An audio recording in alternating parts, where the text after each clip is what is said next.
Armée Malick Diaw, président du Conseil national de transition, mesdames et messieurs les membres du gouvernement, mesdames et messieurs les présidents des institutions de la République, messieurs les anciens premiers ministres, monsieur le grand chancelier des ordres nationaux, monsieur le chef d'état-major général des armées, Excellences, mesdames et messieurs les ambassadeurs, les chefs de mission diplomatique accrédités auprès de la République du Mali, Excellences, messieurs les chefs de délégation de la Confédération des États du Sahel, Excellences, monsieur le chef de délégation de la République de Guinée, à toutes les chefs de délégation des délégations des pays amis et pays étrangers, messieurs les chefs d'état-major des directeurs de service, honorables membres du Conseil national de transition, respectées autorités religieuses, coutumières et traditionnelles, officiers généraux et supérieurs, officiers, sous-officiers, militaires du rang, distingués invités des plus illustres aux plus anonymes, ici présents, mesdames et messieurs. Il est des missions qu'on aurait bien aimé ne jamais avoir à effectuer, ne serait-ce qu'une seule fois, de toute sa vie au service de la nation. De ces missions, et celle-là qui m'échoit en ce moment, de prononcer l'oraison funèbre d'un compagnon, d'un ami, d'un collègue et d'un frère d'armes, brutalement et injustement fauché dans la force de lâche, du fait de la lâcheté, de la traîtrise et de la barbarie. La mort, et nous l'avons appris en nos dépens, est un verdict divin sans appel.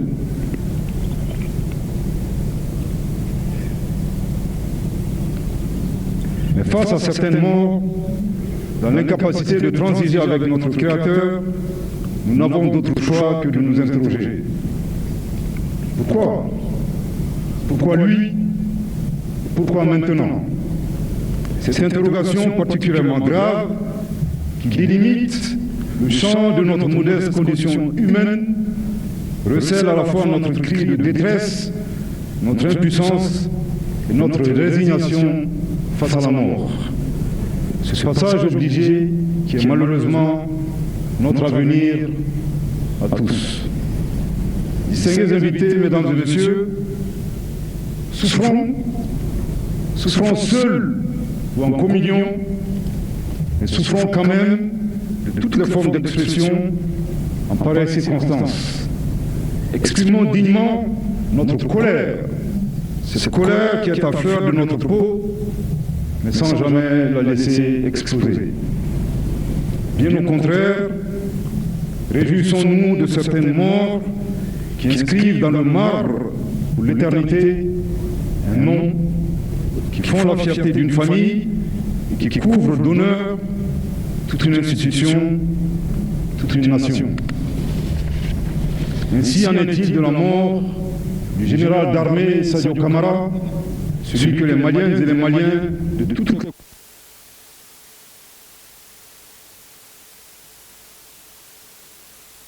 disparition du général d'armée Sadio Camara porte un nom, le Mali. Mais l'onde de choc suscitée par cette perte dépasse largement les frontières nationales, tant l'homme, par son engagement et son parcours, a marqué son pays et bien au-delà. Né le 19 août 1979 à Kati, Sadio Camara évolue dans un environnement militaire sous l'influence de son père, enseignant et ancien directeur des études britanniques militaires de Kati.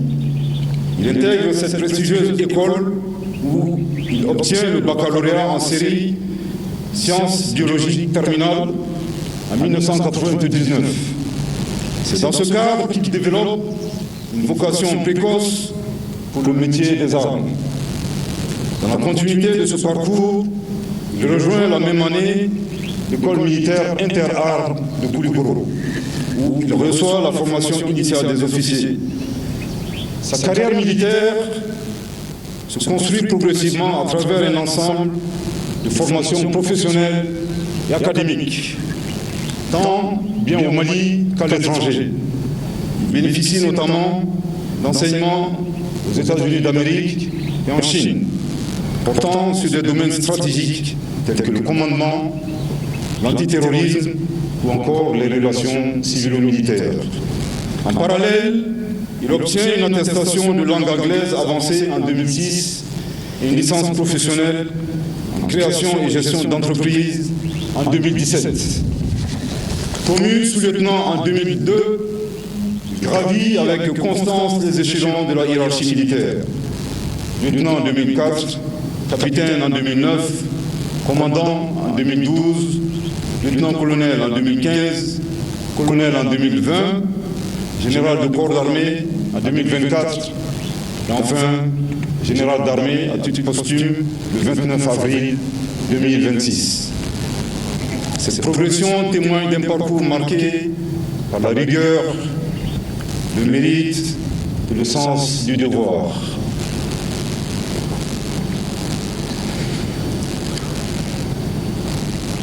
Tout au long de sa carrière, le général Camara occupe de nombreuses fonctions opérationnelles et de commandement. Il dirige notamment des unités à Kadiolo, Kidal et Menaka, avant d'assumer d'autres responsabilités telles que le commandement du groupement territorial de Bamako et de Britannie militaire de Kati. Son expérience est également enrichie par sa participation à plusieurs opérations militaires au Mali et au Niger, contribuant ainsi à renforcer ses compétences tactiques et sa connaissance du terrain. Son engagement et son professionnalisme sont reconnus à travers de nombreuses distinctions honorifiques, dont le grade de grand officier de l'Ordre national du Mali, la médaille pour le renforcement de la coopération militaire russe, ainsi que plusieurs distinctions honorifiques militaires, dont la croix de la valeur militaire, la médaille du mérite, la médaille du sauvetage et des médailles commémoratives de campagne. Distingués invités, mesdames et messieurs, il n'est nul besoin de trahir un quelconque secret d'État pour reconnaître le rôle déterminant joué par le général d'armée Sadio Camara dans le processus de refondation de l'outil de défense de notre patrie. Son engagement s'inscrit pleinement dans la dynamique impulsée par les autorités de la transition en vue de la reconquête de la souveraineté nationale. Officier de terrain, profondément marqué par les réalités opérationnelles, il a vécu avec une acuité toute particulière l'occupation du nord du Mali en 2012. Cette période a constitué pour lui une preuve fondatrice nourrissant une conviction inébranlable, celle de la nécessité de restaurer la dignité et la capacité opérationnelle des forces armées et de sécurité du Mali.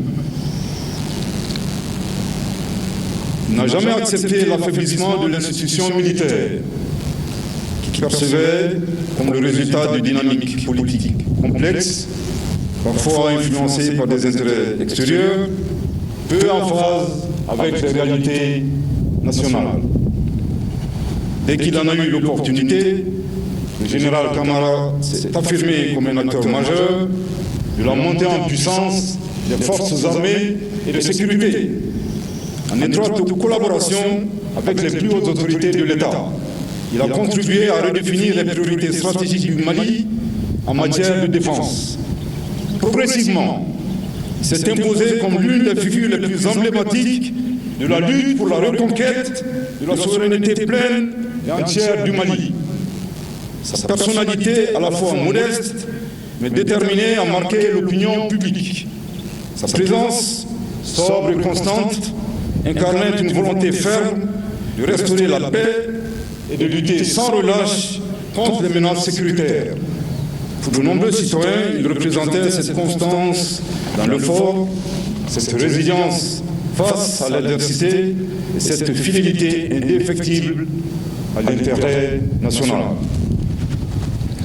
Le général Sadio Camara a su, par ailleurs, conjuguer avec aisance ses fonctions militaires et ses responsabilités au sein du gouvernement. En tant que ministre en charge d'un département régalien, Il a évolué dans un environnement particulièrement exigeant, marqué par la lutte contre le terrorisme et par les enjeux géopolitiques liés à la redéfinition des alliances régionales, notamment dans le cadre de la coopération avec les États de la Confédération des États du Sahel. Malgré le poids des responsabilités inhérentes à ses fonctions, il a fait preuve d'une constance remarquable dans son engagement. Son action traduisait une implication totale, dépassant souvent les contraintes personnelles et témoignant d'un sens aigu du devoir. Il appartenait à cette catégorie de dirigeants pour lesquels la fonction ne constitue pas seulement une charge, mais une mission. Convaincu de la justesse de son combat, il s'y est consacré avec une intensité rare, au point de donner parfois l'impression d'emporter tout le poids.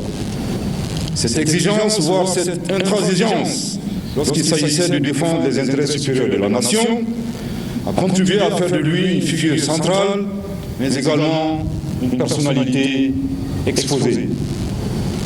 Mon général, vous êtes tombé en martyr, vous êtes tombé comme vous l'avez promis, les armes à la main.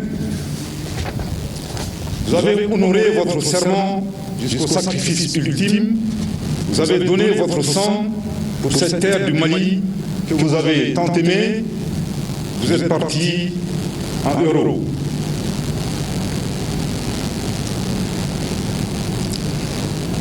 D'ailleurs, depuis l'annonce de la nouvelle de votre disparition, les messages de condoléances, de sympathie et de compassion nous parviennent du monde entier. Les diasporas maliennes et africaines, des amis du Mali, de l'Afrique des libertés, des mouvements panafricanistes, des célébrités et des anonymes, des artistes dont des œuvres chantées envahissent déjà la toile. Qu'ils soient remerciés pour cet élan de solidarité que nous apprécions à sa juste valeur. Officiers généraux, officiers et sous-officiers militaires de rang des forces armées de sécurité, jeunesse du Mali, plus que jamais, l'heure est à la mobilisation et à la cohésion. Le serment que nous avons prêté de défendre la patrie au prix de notre sang nous commande aujourd'hui un sursaut national et une union sacrée autour de notre pays que nous aimons plus que tout au monde pour faire échec à la forfaiture et au dessein maléfique des ennemis de notre nation. Ceux qui attaquent nos garnisons, nos domiciles, nos lieux de culte, les symboles de l'État et tentent d'asphyxier notre économie, ne cherchent rien d'autre que l'effondrement de notre patrie. Pour arriver à cette fin, il s'allie à des ennemis de l'intérieur et de l'extérieur qu'il nous faut vigoureusement débusquer, dénoncer et anéantir. Cette mission n'est pas au-dessus de nos forces. Nous ne céderons pas à la peur. Notre pays, notre région, le Sahel, malgré l'adversité, reste debout, uni et déterminé à aller de l'avant, n'en plaise à ses ennemis. Mon général, ta mort sera enseignée à tes cadets dans toutes nos écoles militaires, afin que ton exemple de dévouement et de générosité serve de boussole à tous ceux qui embrasseront le métier des armes.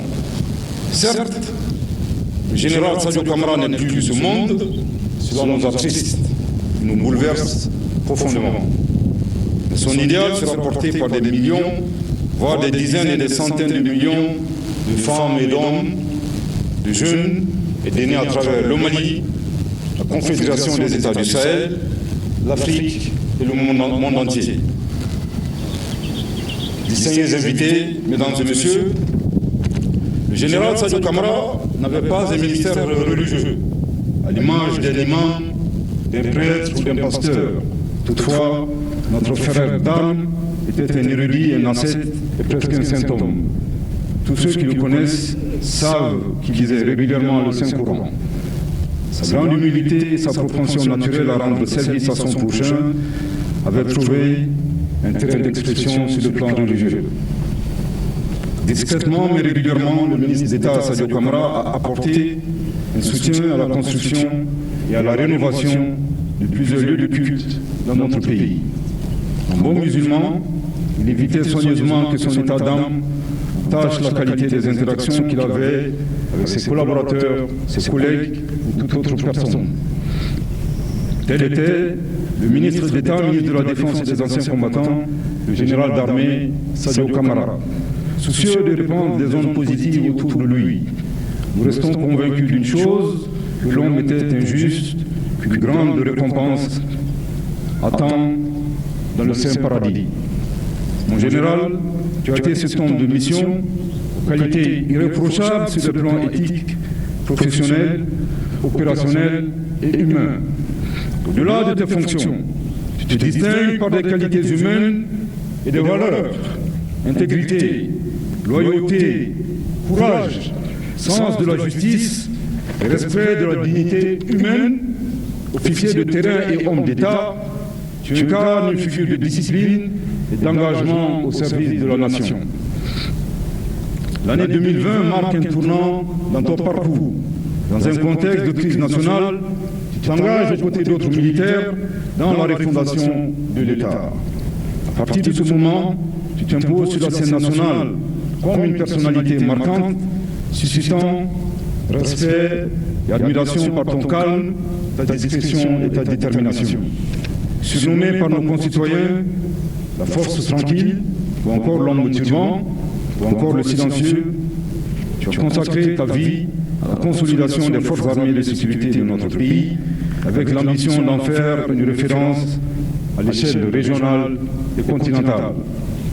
Le Mali perd en toi un homme, un combattant, un leader, un symbole, un modèle. Et ceux qui se réjouissent déjà à l'idée d'un hypothétique effondrement du Mali ont tout faux.